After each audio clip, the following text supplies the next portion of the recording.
Okay, so I wrote a list of a few things that I just want to talk about, rant about regarding the Canadians' election. And a lot of the things have to do with how taxes are being played out and different ways the government should actually be raising money, or maybe they should be reducing some of the wages of the politicians. So there's a lot of things that I want to talk about. Let's get right into it. And we're going to kind of do this off the cuffs.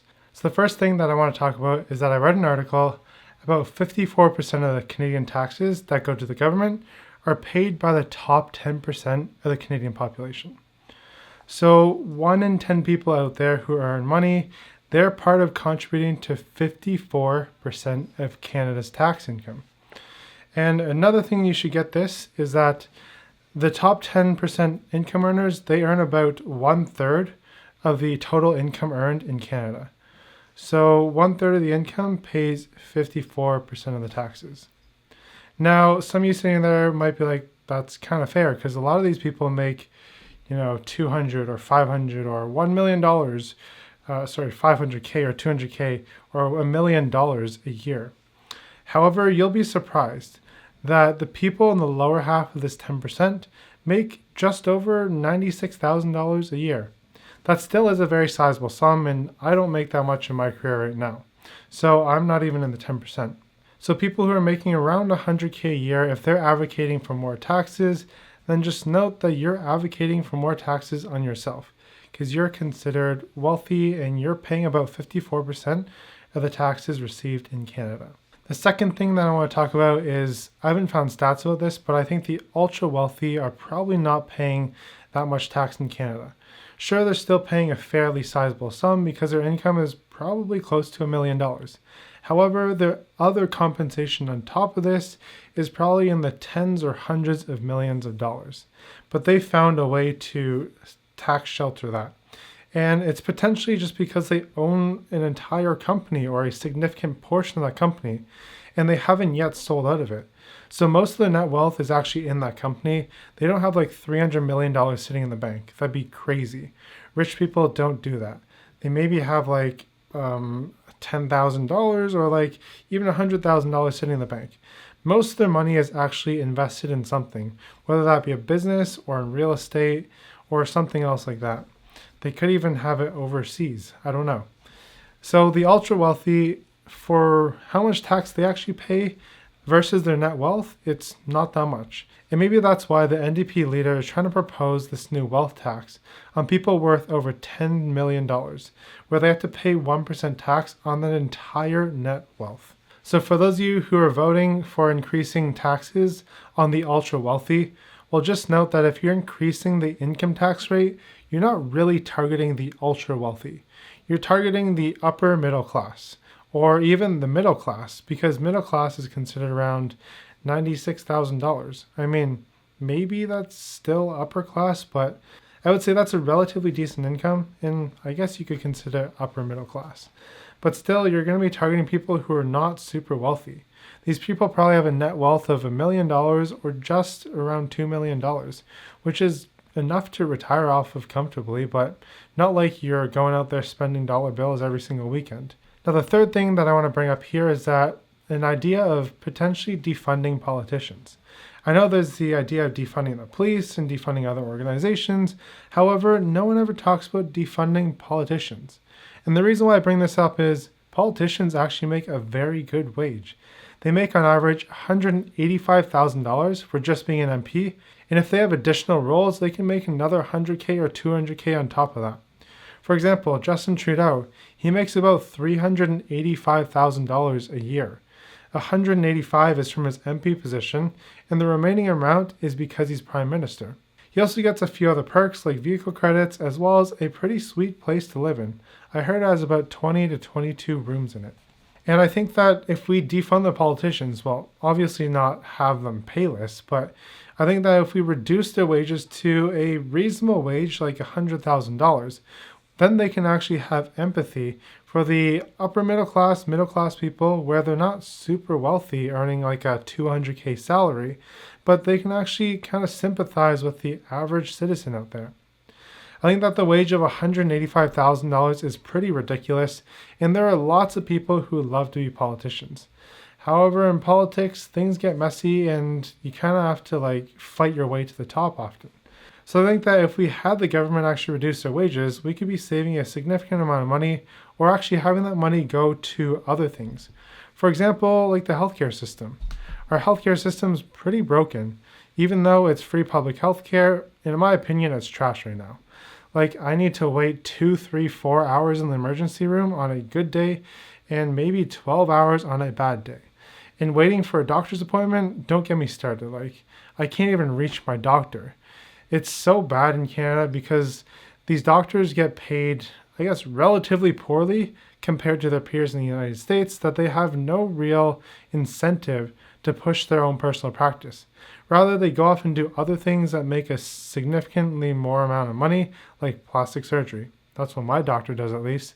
So they only answer phone calls between 8:30 and 9 o'clock, and most of the times they don't even pick up between those times. So it's very difficult to get an appointment with him. So I think that if we defund our politicians, at least cut their salary in half and give it to people who are working in the government who need it a bit more, who are making 40K or 60K.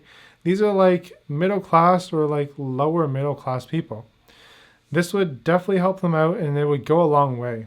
Now, it would be really cool if there was some sort of movement in politics where a lot of these people who are super wealthy because they were lawyers or accountants beforehand, they decided to give up half their salary and they made this public.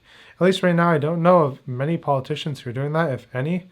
In fact, the only politician that I know who gave up his entire salary is Donald Trump. And that's kind of surprising. I mean, maybe not surprising because he's a billionaire, but it's surprising coming from a man like Donald Trump who gave up his salary. But other people who are in parliament who are probably have a net worth between $5 to $10 million don't actually need that 200K salary yet. There's no real word about them giving up their salary or donating it. So that's sort of a proposition, or at least something that I like to see going forwards, is our leaders leading by example. And especially in this whole COVID-19 situation where they shut down a bunch of businesses and these politicians still got to get paid their normal wage, and while people were suffering, and they were sort of deciding who could actually open and who couldn't while sitting in their comfortable chairs and earning a decent wage. That's not really fair. I think that they should at least have led by example and said hey, we're taking a pay cut. We're kind of suffering with you guys too. Obviously, they need to be able to provide food on the table and have shelter. But if they showed some sort of sign that they can empathize with the average Canadian, then that would have gone a long way and people would have been more understanding of the policies that they put in place and what they're doing to try to help Canadians. Now, a few other small things that I want to bring up here is that the way the government can increase the amount of money that they have or reduce their expenses is maybe considering a public/private hybrid of the healthcare system. I know that a lot of people love how Canada has free healthcare, but I think it's honestly dumb.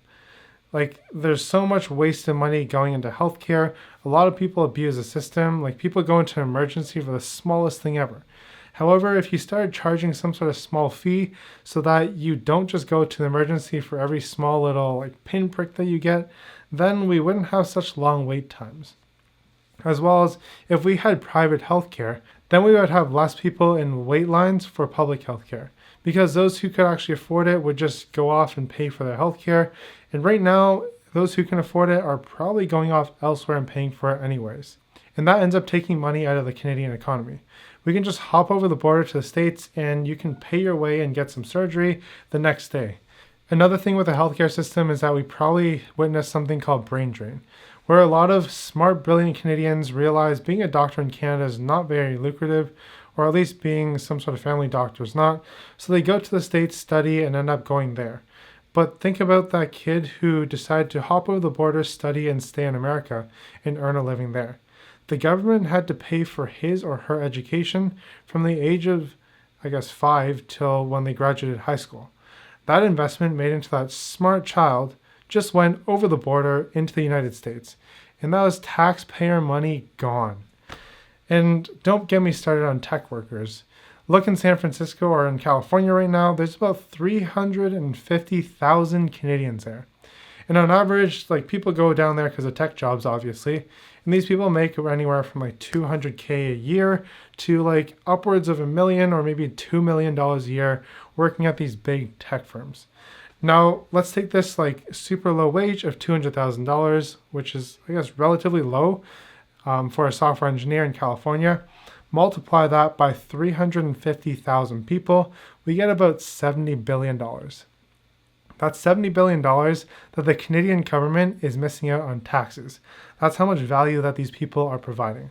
Now, if we tax them at around a 35%, we're looking at $24.5 billion in the government's pocket to do some more good. So maybe a policy going forward is that if you hop over the border after your education, for example, if you get an engineering degree at UW and go to the States, you should have to pay back that amount that the government funded you for your education, because right now you're paying about 1/3 of what international students are paying.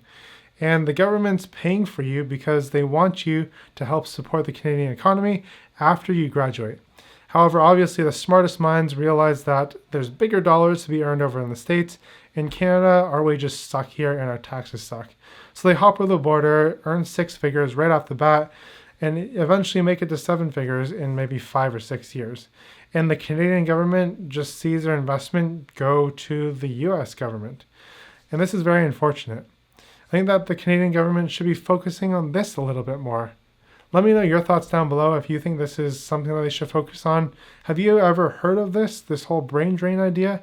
So that's pretty much my rant for today. I've got my video still processing in the background, so figured I'd make this interesting video off the cuffs and see where it goes. I'd love to hear your thoughts on whatever I talked about in this video, and I'll maybe put out a few more videos like this if you guys are interested in topics like this. Anyways, that's all. You can check out my video that I released just before this, talking about how the different parties are taxing Canadians and how this won't really be very good for the middle class. So if you're there, I'll see you there. If not, keep up the grind and have a great day.